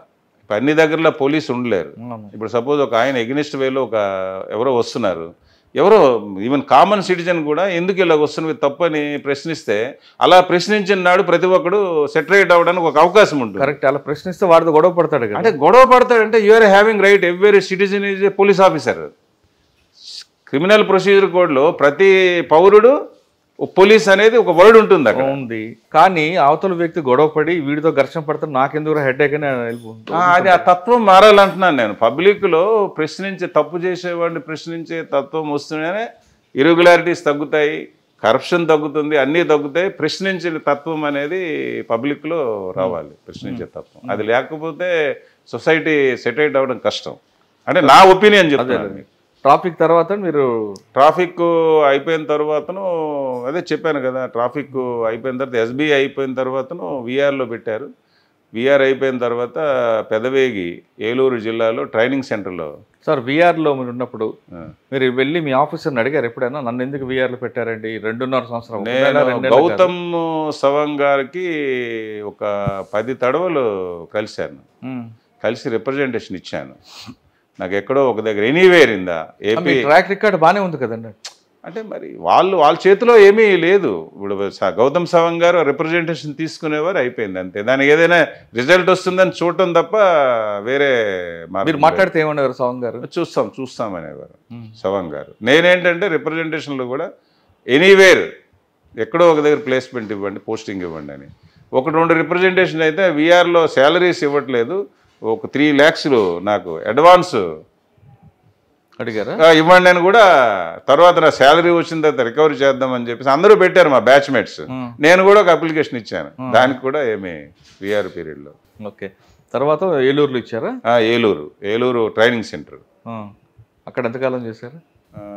2.5 years చేశానండి. అంటే 2.5 years విఆర్, 2.5 years ఏలూరు. తర్వాత ఏలూరు వచ్చిన తర్వాత ఇంకా ఓన్లీ ఆగస్టు 18th ఇక్కడికి ట్రాన్స్ఫర్ ఆర్డర్ ఇచ్చారు. 31st రిటైర్ అయ్యాను ప్రమోషన్ తీసుకొని. 30th ప్రమోషన్ వచ్చింది అడిషనల్ ఎస్పీగా, 31st రిటైర్ అయిపోయాను. ఒక్కరోజు అడిషనల్ ఎస్పీ. ఓకే సార్, మీకు మొత్తం కెరీర్లో తీసుకుంటే ఒక దగ్గర అచ్చెన్నాయుడు గారిని అరెస్ట్ చేస్తారు, ఆ ఇష్యూ పొలిటికల్ కలర్ అనుకోండి. మీరు ఆఫీసర్గా ఉన్నారు, పోలీస్ ఆఫీసర్గానే, కానీ ఏం చేయలేను అన్న ఒక బాధ ఏమైనా ఉందా మీకు ఆ రోజు? బాధ అంటే అన్యాయంగా అరెస్ట్ చేశారు అనే బాధ ఉండేది. తర్వాత నేను యాజ్ ఏ పోలీస్ ఆఫీసర్ నాకు కొంత ఐడియా ఉంటుంది కాబట్టి నేను ఆ రికార్డ్స్ అన్నీ ఒకసారి స్టడీ చేయటం, అంటే ఎలా వాళ్ళు ఏ రకంగా కేసు ఫాల్స్ కేసుని ఇంప్లికేట్ చేశారు అనేది చూసి నేను కొంత స్టడీ చేసి నేను బెయిల్కి ఆర్గ్యూ చేసే అడ్వకేట్స్కి కొంత ఫీడ్బ్యాక్ అయితే నేను ఇచ్చేవాడిని. అంత స్టడీ చేసి ఇలా చేశారు, ఇది కరెక్ట్ కాదు, ఇది చేశారు, ఇది కరెక్ట్ కాదు, ఈ యాంగిల్లో ఇవన్నీ పొరపాట్లు ఉన్నాయి కాబట్టి దీన్ని మీరు ప్రొజెక్ట్ చేసి బెయిల్ అప్లై చేసేటప్పుడు అడ్వకేట్ గారికి కొంత ఫీడ్బ్యాక్ ఇచ్చేవాడిని. అందులో కొంత తృప్తి నాకు తీసుకున్నాను. ఓకే సార్, మీ డిపార్ట్మెంట్లో వచ్చేసరికి మీ అన్నయ్య గారు ఇద్దరు, మీ అన్నయ్య గారు కానీ మీ తమ్ముడు కానీ తర్వాత ఇద్దరు బాగానే ఉన్నారు. మీ డిపార్ట్మెంట్లో మీరు పనిచేసిన టైంలో మీకే అవసరం వచ్చిన ఏ పోస్టింగ్ కోసం పొలిటికల్ ఇన్ఫ్లుయెన్స్ వాడకుండా మీ బ్యాచ్మేట్స్ మాత్రం సహకరించేవారట ఎందుకు? అంటే బ్యాచ్మేట్స్, మా బ్యాచ్మేట్స్ అని కాదు, ఎవరు ఇప్పుడు ఇప్పటికి కూడా ఎవరైనా ఏదైనా ఒక రిక్వెస్ట్ చేస్తే నేను ఇమీడియట్గా తమ్ముడితో మాట్లాడి చేయగలిగిన. మీరెందుకు వాడుకోరు అది? నాకు వాడుకోవడం అంటే నాకు ఎప్పుడు నేను ప్రైమ్ పోస్టులు చేద్దామన్న కోరిక నాకు లేనప్పుడు నాకు అవసరం ఏముంది? తెలుగుదేశం గవర్నమెంట్ వచ్చింది, వచ్చిన తర్వాతను మీడియాలో అచ్చెన్నాయుడు గారు బ్రదర్కి పోస్టింగ్ లేదు, చేయట్లేదని కొన్ని మీడియాల్లో కథనాలు వస్తుండేవి. వచ్చినప్పుడు నాకు వైజాగ్ విజిట్ అప్పుడు డీజీ గారు పిలిచారు, నువ్వెందుకు లా అండ్ ఆర్డర్ చేయాలి కదా అని. అదేవిధంగా ఇంటెలిజెన్స్ డీజీ గారు వెంకటేశ్వరరావు గారు కూడా మెస్కి పిలిచారు, why are rejecting law and order posting. అలాగే మన యోగానంద గారు సిపి గారు, నువ్వు ఎక్కడో ఒక దగ్గర పోస్టింగ్ వెళ్ళు, అంతే. వాళ్ళు సమాధానం చెప్పలేకపోతున్నారు, ఎందుకు గవర్నమెంట్ వచ్చిన తర్వాత కూడా ఈయన పోస్టింగ్ లేదని. నేను లా అండ్ ఆర్డర్ చేయను సార్, చేసి ఈయన అది చేశాడు, ఇది చేయలేదు, పార్టీ పరంగా ఈ రకమైన ఇబ్బందులు నేను ఫేస్ చేయలేను. ట్రాఫిక్ అనుకోండి, నేను ఏదో ఎన్ఫోర్స్మెంట్ ఇవన్నీ ఎడ్యుకేషన్ ఇవన్నీ ఉంటాయి కాబట్టి ప్రాబ్లం లేదు. నేను లా and order I don't want అని చెప్పాను నేను. కాబట్టి నాకు రికమెండింగ్ అవసరం, లా అండ్ ఆర్డర్ కావాలనుకుంటే రికమెండ్ చేయాలి, అవసరం లేదు. బట్ బ్యాచ్మేట్స్ కానీ ఎవరిగా బ్యాచ్మేట్స్ అని కదా, ఎవరైనా వస్తే ఏదైనా సపోజు ఏదైనా ఎవరైనా పనిష్మెంట్స్ ఉన్నాయి, దానికి ఏదో జెన్యున్కి అంటే ఏముంది, తమ్ముడితో మాట్లాడి ఏదైనా అవకాశం ఉంటే హెల్ప్ చేయమని చెప్పేసి మాత్రం నేను రామ్మోహన్ నాయుడుకి చెప్తాను. ఇప్పటికైనా ఏదైనా ఉంటే అన్నీ అవుతాయి, పనులన్నీ అవ్వు. పబ్లిక్లో చాలా కోరికలు ఉంటాయి, బట్ ఆ కోరికలు అవ్వదు. ఎందుకంటే గవర్నమెంట్ రూల్స్ రెగ్యులేషన్స్ తర్వాత ప్రొసీజర్స్ ఉంటాయి కదా, ఆ ప్రొసీజర్స్లో ఎక్కడైనా డిలే అయితే మన తరఫు నుంచి కొంత సాయం పవర్ ఉందని మనం చేయలేము. అది మేము చెప్పను కూడా ముందే చెప్తాను, అటువంటి లేదు. ప్రొసీజర్లో ఎక్కడైనా చేయగలిగింది ఇబ్బంది లేదంటే I will request my brother and my son. అది ఇప్పటికీ ఉంది, ఎప్పుడు ఉంటుంది. మనకేదైనా ఇప్పుడు నా దగ్గరికి ఎవరికి వస్తారు, ఎవరికో ఫోన్ చేస్తే ఏదో ఇది పని అవుతుంది అంటే చేస్తాను, జెన్యూన్ అయితే చేస్తాను. జెన్యూన్ కాకపోతే చేయను, తప్ప ఎలా చేస్తానని చెప్తాను. అంటే మీరే స్క్రూటినీ చేస్తారు ఇక్కడ? చేస్తాను. అది ఒక్కొక్కసారి తడవలు అయితే వీడు తప్పు చేశాడు, అవతల పార్టీ వాళ్ళతో మాట్లాడి వీలైతే కొంచెం సర్దుబాటు చేసి కాంప్రమైజ్ చేయమని చెప్తాను తప్ప తప్పు చేసేవాడి వైపు నేను ఎప్పుడు ఒకళ్ళతో తీసుకోను. బట్ కొన్ని కాంప్రమైజ్ చేయమంటాం, ఏదో అంటే అంత అఫెన్స్లు అంత సీరియస్నెస్ లేకపోతే వీడు ఏదో పొరపాటు చేశాడో వాళ్ళతో మాట్లాడి కొంచెం వీలైతే కాంప్రమైజ్ చేసి పంపించమని చెప్తాం, అంతవరకు పర్వాలేదు. బట్ తప్పు వైపు ఇప్పుడు నేను ఇప్పటికి నా మనస్తత్వం అది కాదు. సార్ రిటైర్ అయిపోయి ఏం చేద్దాం అనుకుంటున్నారు? మీరు కూడా మీ తమ్ముడు బాటలో నడవాలనుకుంటున్నారా? లేదు, మొదట 89 వరకు కంప్లీట్గా రాజకీయంలోనే తిరిగాను. మా అన్నయ్య ఇండిపెండెంట్, అంటే అది చిన్న ఎపిసోడ్ అనమాట. ఎలాంటిదంటే అన్నయ్య ఇండిపెండెంట్ ఎమ్మెల్యే అయ్యాడు. ఎమ్మెల్యే అయిన తర్వాతను ఎలక్షన్స్ వచ్చాయి. ఎలక్షన్స్ వచ్చేసరికి ఎంపీ ఎలక్షన్స్ వచ్చాయి. ఎంపీ ఎలక్షన్స్లో రాజీవ్ గాంధీ గారు చనిపోయారు. అవును. ఆ ఎలక్షన్స్లో ఇండిపెండెంట్స్ ఎవరికి సపోర్ట్ చేయాలా? ఇప్పుడు నేను ఇండిపెండెంట్, అన్నయ్య గారు శివాజీ గారు ఇండిపెండెంట్ ఎమ్మెల్యేస్. ఇండిపెండెంట్ ఎమ్మెల్యేస్ కాంగ్రెస్కి చేయాలా, తెలుగుదేశంకి చేయాలా? ఆ కన్ఫ్యూజన్లో ఉంటే ఫ్యామిలీ కానీ మేము కానీ, నేను కూడా డిస్కషన్లో ఉన్నాను, అందరం అనుకొని మనం ఎందుకు వాడికి సపోర్ట్ చేయడం వీళ్ళకి సపోర్ట్ చేయడం కాదు, మనమే ఇండిపెండెంట్గా ఒక ఎంపీగా పోటీ చేద్దాము, జిల్లా అంతా తిరుగుదాము, అప్పుడు మనకు ఇబ్బంది ఉండదు. లేకపోతే ఇండిపెండెంట్ తెలుగుదేశం చేశారు, ఇండిపెండెంట్ కాంగ్రెస్కి సపోర్ట్ చేశారని అనుకోండి. ఎర్రంనాయుడు గారిని ఇండిపెండెంట్గా ఎంపీగా పోటీ చేయించాం. చేయిస్తే కొబ్బరి చెట్టు గుర్తు. అప్పుడు నేను ఆమ్దాల్ వలస కాన్స్టిట్యున్సీ ఇన్ఛార్జ్, అంటే ఒక్కొక్క కాన్స్టిట్యున్సీలో మేము ఉండి మొత్తం అన్నయ్య ఇండిపెండెంట్ కొబ్బరి చెట్టు గుర్తు పైన చేసినప్పుడు నేను ఆమ్దాల్ వలసలో కంప్లీట్గా అక్కడ ఒక రూమ్ తీసుకొని ఉండి ఆ ఏరియాలో తిరిగాను. తిరిగాము. బ్రదర్కి 80,000 ఓట్లు వచ్చాయి ఇండిపెండెంట్. అప్పుడు అప్పిదొర తెలుగుదేశం, కనితి విశ్వనాథం కాంగ్రెస్. కనితి విశ్వనాథం గారు గెలిచారు. అంటే అన్నయ్య గారు నిలబడినందువల్ల అప్పిదొర గారు ఓడిపోయారు. అదే ఆ ఓటు చీలిపోయింది, అది బాగా గుర్తు. అలాగా నేను 89 వరకు యాక్టివ్గా తిరిగాను. పాలిటిక్స్ చేస్తేనే సర్వీస్ చేయొచ్చు అనేది కాకుండా సర్వీస్ అనేది ఎప్పుడైనా చేయొచ్చు. పాలిటిక్స్ అనేది అది మన చేతిలో లేదు కదా. అది అంటే ఇప్పుడు రిటైర్మెంట్ అయిన తర్వాత మరి మీ ప్రయాణం ఎలాగెళ్తుంది? ఇంకా పోలీస్ ఆఫీసర్గా ఉన్నారు, ఉదయం లేచింది సాయంత్రం డ్యూటీ ఉండేవారు కాబట్టి ఒక టైం. దాని గురించి ఇంకేం నేను నిర్ణయం మొన్ననే కదా అయింది. ఫ్యామిలీ మెంబర్స్ వాళ్ళు డెసిషన్, నా డెసిషన్ కాదు. మేమంతా మా ఫ్యామిలీలో మేమంతా అనుకుంటాం. సార్ మీది ఉమ్మడి కుటుంబం, ఏ నిర్ణయం తీసుకున్నా మీరు అందరు ఇప్పటికీ కూర్చొని మాట్లాడతాం. ఫంక్షన్కి వెళ్తాం, మాట్లాడుకుంటాం, అన్నీ. ఆ ఇబ్బంది ఏం లేదు. ఇప్పటికి కూడా ప్రతి ఫంక్షన్కి విలేజ్లో మా ప్రసాద్ అన్నయ్య గారు ఊర్లో ఉంటారు, ఆ ఇంటి దగ్గర కూర్చుంటాం. అక్కడే రామ్మోహన్ నాయుడు గారు పొలిటికల్లో అందరు ఫ్యామిలీ మెంబర్స్ అందరూ కలిసి డిసైడ్ చేసింది కూడా నిమ్మాడలోనే అందరం కూర్చొని రామ్మోహన్ నాయుడు చేసి, రామ్మోహన్ నాయుడు చంద్రబాబు నాయుడు గారు పాదయాత్రలో ఉంటే తెలంగాణలో రామ్మోహన్ నాయుడు ఫస్ట్ ముహూర్తం పెట్టి అక్కడ ఇంట్రడ్యూస్ చేసి తీసుకెళ్తాం. సార్ ఉమ్మడి కుటుంబం మీది, ఇప్పటికి ఎన్ని సంవత్సరాలు అయినా ఉమ్మడి కుటుంబంలో ఉండి మీరు నిర్ణయాలు తీసుకుంటున్నారు. ఇప్పుడు ఉమ్మడి కుటుంబం పూర్తిగా చిన్నవనం అయిపోయిందండి, మీది కాదు. ఇప్పుడు అంతా ఇండిపెండెంట్ ఫ్యామిలీస్ అయిపోయి. ఉమ్మడి కుటుంబం ఉంటే బెనిఫిట్ ఏంటి, లేకపోతే బెనిఫిట్ ఏంటి, నష్టం ఏంటండి? ఉమ్మడి కుటుంబం ఉంటేనే బెనిఫిట్ అండి, లేకపోతే ఇంకేముంటుంది. మనుషుల మధ్యలో అభిమానాలు ఉండవు, తర్వాత కష్టాలు వచ్చేటప్పుడు కష్ట సుఖాల్లో మనకి పలకరించే వాళ్ళు ఆదుకునే వాళ్ళు ఉండరు. ఉమ్మడి కుటుంబంలో లేనందువల్లనే నష్టాలు జరుగుతున్నాయి.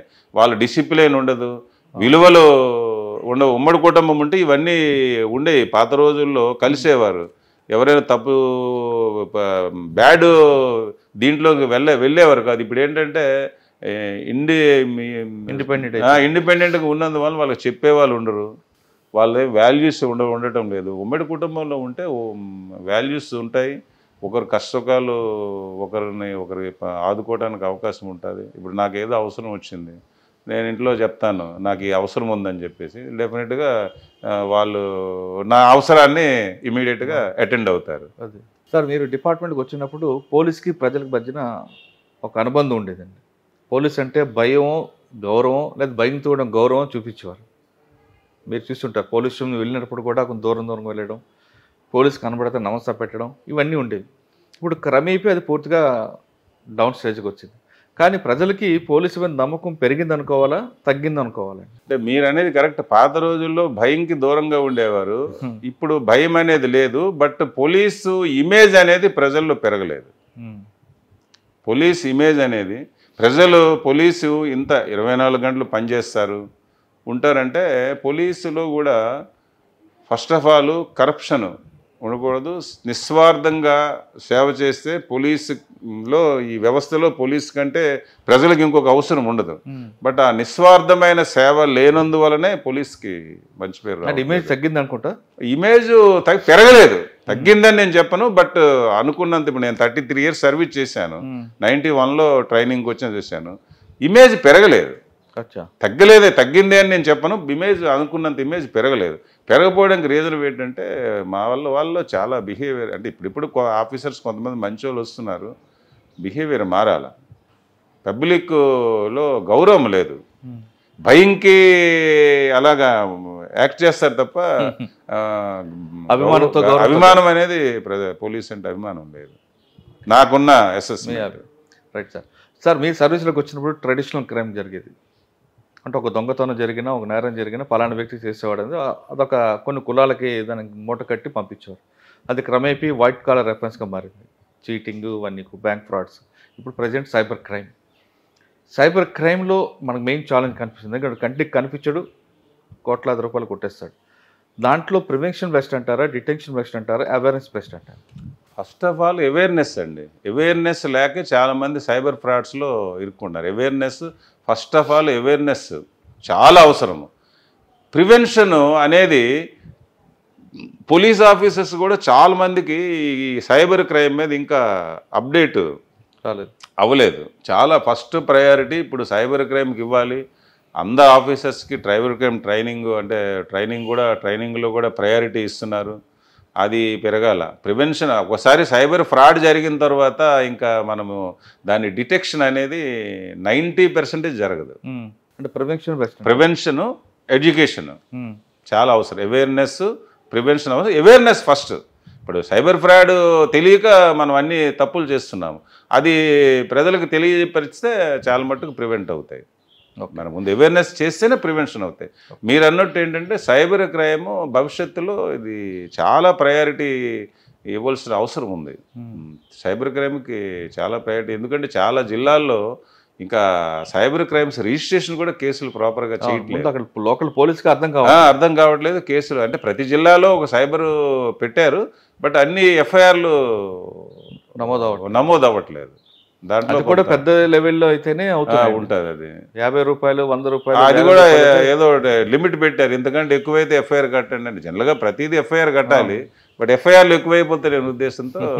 సార్, ఎఫ్ఐఆర్ ఎక్కువైతే నష్టం ఏంటండి? ఏమీ లేదు. ఆఫీసర్స్ ఎప్పుడైతే మీరు ప్రెషర్ పెడుతున్నారో అంటే డిటెక్షన్కి, ఒక ఎఫ్ఐఆర్ కట్టిన తర్వాత అది డిటెక్ట్ చేయండి అని ప్రజలు ఎప్పుడైతే ఇప్పుడు మీరు చూడండి, మోటార్ సైకిల్ పోయిందని చెప్పేసి వెళ్ళండి చూద్దామని చెప్పేసి కాగితం అలా పెడతారు, వెతుక్కొని రండి లేకపోతే ఏదో చూస్తామని. ఎప్పుడో దొరికినప్పుడు ఒక ఎఫ్ఐఆర్ ఇష్యూ చేస్తారు. కారణం ఏంటంటే ఎఫ్ఐఆర్ కట్టిన తర్వాత సీనియర్ ఆఫీసర్స్ ఇమీడియట్గా దాన్ని డిటెక్ట్ చేసేయండి అని ప్రజలు ఇచ్చినందువలన ఎఫ్ఐఆర్లో వర్క్ చేస్తున్నారు. ఓకే, ఎఫ్ఐఆర్స్ వర్క్ చేయడానికి రీజన్ ఏంటంటే మీరు రిజిస్ట్రేషన్ చేసిన తర్వాత దాని డిటెక్షన్ గురించి ప్రెజర్ మౌంట్ చేస్తున్నారు. అంటే అదొక రీజన్ కాదని, మెయిన్ రీజన్ అది. ఇంకొక రీజన్ కూడా ఉందండి. ఒక యూనిట్ ఆఫీసర్ తనకన్నా ముందు క్రైమ్ రేటు 60% ఉంది.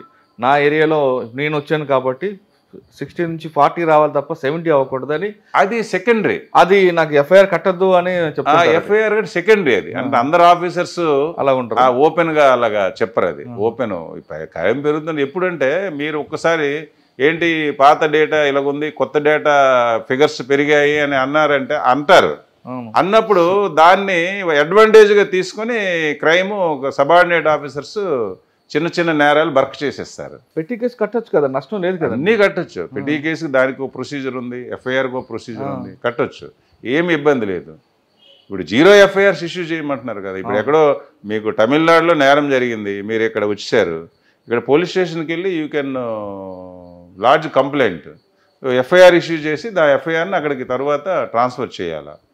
0 ఎఫ్ఐఆర్. అంతేగాని నువ్వు అక్కడ నేరము అక్కడ జరిగింది నువ్వు ఇక్కడ ఇవ్వడానికి లేదని లేదు. కొత్త చట్టాలు వచ్చాయి కదా మనకి. కొత్త చట్టాల్లో చాలా మార్పులు వచ్చాయి. ఎందుకంటే పబ్లిక్కి మనం ఆన్సరబుల్ చేశారు. ఈవెన్ కోర్టులు కూడా ఇండిపెండెంట్గా మేము ఇష్టం వచ్చినట్టు వాయిదాలు వేసేస్తాము, ఇన్ని రోజుల తర్వాత మేము వాయిదా వేస్తాం కదా. ప్రతిదానికి టైం బౌండ్ పెట్టారు. ఒక డాక్టర్ గారు పేషెంట్ వెళ్ళాడు, పోలీస్ ఆఫీసర్ ఒక ఇంజురీని పంపించారు డాక్టర్ గారి దగ్గరికి. పంపిస్తే సర్టిఫికేట్ ఇన్ని రోజుల్లో ఇవ్వాలనేది టైం బౌండ్ పెట్టారు. పాత రోజుల్లో అంటే డాక్టర్ గారు ఎప్పుడు ఇస్తే అప్పుడే పోలీస్ ఆఫీస్ తీసుకోవాలి. ఇప్పుడు ఈ కొత్త చట్టాల్లో అన్ని టైం బౌండ్ ఫిక్స్ చేశారు. తర్వాత సోషల్ ఇది పెట్టారు, అంటే యాక్ట్ పనిష్మెంట్స్ పెంచారు. అంటే సోషల్ మీరు అన్నట్టు టైం బాండ్ పెట్టారు కానీ పనిష్మెంట్కి మాత్రం టైం బాండ్ లేదండి. పనిష్మెంట్కి కొన్నింటికి టైం ఇంత మినిమం, అంటే పాత రోజుల్లో ఇంతవరకు ఇవ్వచ్చు అని అన్నారు. ఇప్పుడు ఏంటంటే చాలా నేరాల్లో ఖచ్చితంగా ఈ అది మీరు చెప్పేది హీనియస్ క్రైమ్కి. కానీ జనరల్గా 326, 324లో కూడా పనిష్మెంట్లో అంత ఎర్లీకి రావు కదా. అవునండి, మరి ఎవిడెన్స్ ఉండాలి కదా. అదే కేసు పెట్టినప్పుడు అంత సీరియస్నెస్ ట్రయల్కి వచ్చినప్పుడు ఉండదు. అంటే మేము చూసాం మన మర్డర్ కేసుల్లో కూడా చాలా ఒత్తిడిలు పనిచేస్తాయి, కాంప్రమైజ్ అయిపోతారు. ఇప్పుడు నేను చూసాము, మనం ఏదో చేసి కన్విక్షన్ ఇప్పించేద్దాం అనుకుంటాము. రియల్గా కంప్లైంట్ ఏం చేస్తారంటే అక్యూజ్డ్ పార్టీ ఎవరో లాయర్ గారు ఎవరో వాళ్ళతో మాట్లాడుకొని మానిటరీ బెనిఫిట్ ఇచ్చేసి అయిపోయింది మేము రాదు కదని చెప్పేసి అయినా సరే కోర్టులో హోస్టైల్ అయిపోతారు. అందుకని ఇప్పుడు ప్రభుత్వం ఏం చేసిందంటే కాంపన్సేషన్, అంటే విక్టిమ్స్ కాంపన్సేషన్ అనేది ఎప్పుడైతే పెట్టారో ఇటువంటి తగ్గుతాయి. సపోజ్ ఇప్పుడు విక్టిమ్ కాంపన్సేషన్ అక్యూజ్డ్ దగ్గర నుంచి ఇప్పించగలిగారు అనుకోండి, వీడు కన్విక్షన్ వస్తుంది, కాంపన్సేషన్ వస్తుంది. మీకు అర్థమైంది కదా. పాత రోజుల్లో ఏంటంటే విక్టిమ్ అక్యూజ్డ్ పార్టీ విక్టిమ్కి ఏదైనా చేస్తే హోస్టైల్ అయిపోయేది. ఇప్పుడు కోర్టే విక్టిమ్కి అక్యూజ్డ్ నుంచి కాంపన్సేషన్, కన్విక్షన్తో పాటు కాంపన్సేషన్ ఇప్పిస్తున్నారు. అది మంచి పరిణామం. అంటే మన దగ్గర ప్రాసెస్ పనిష్మెంట్ తప్ప ఫైనల్ పనిష్మెంట్ తక్కువ అనిపిస్తుంటుంది. ఒక ఎఫ్ఐఆర్ ఇష్యూ అయింది, ఒక ఆఫీసర్ ఒక ఇష్యూ చేశాడు, లేదా ఒక వ్యక్తి ఒక చిన్న నేరం చేశాడు, ఎఫ్ఐఆర్ ఇష్యూ చేస్తారు. ఎఫ్ఐఆర్ ఇష్యూ చేయగానే పలానా వ్యక్తి మీద కేసు నమోదైంది, వీని దొంగ నేరం అని పేపర్లు ఫస్ట్, తర్వాత ఛార్జ్షీట్కి ముందు కస్టడీ తీసుకోవడం, ఆయనకి 3 రోజులు క్వశ్చన్ చేయడం, మళ్ళీ తీసుకెళ్ళి కోర్టులో ప్రొడ్యూస్ చేయడం, ఆ జైలు 14 రోజులు రిమాండ్, లేదా ఒక 3 నెలలు రిమాండ్, తర్వాత బెయిల్. ఇక్కడ వరకే పనిష్మెంట్ తప్ప తర్వాత ఫైనల్ పనిష్మెంట్ వచ్చింది అనేది ఎక్కడో పోక్సో లాంటి చట్టాలు తప్ప మిగతా రావట్లేదు. దానివల్లే మన వ్యవస్థలో, మన న్యాయ వ్యవస్థ మీద ప్రజలకు ఒక నమ్మకం పోతుంది అనేది వాదన ఉంది. ఖచ్చితంగా అండి.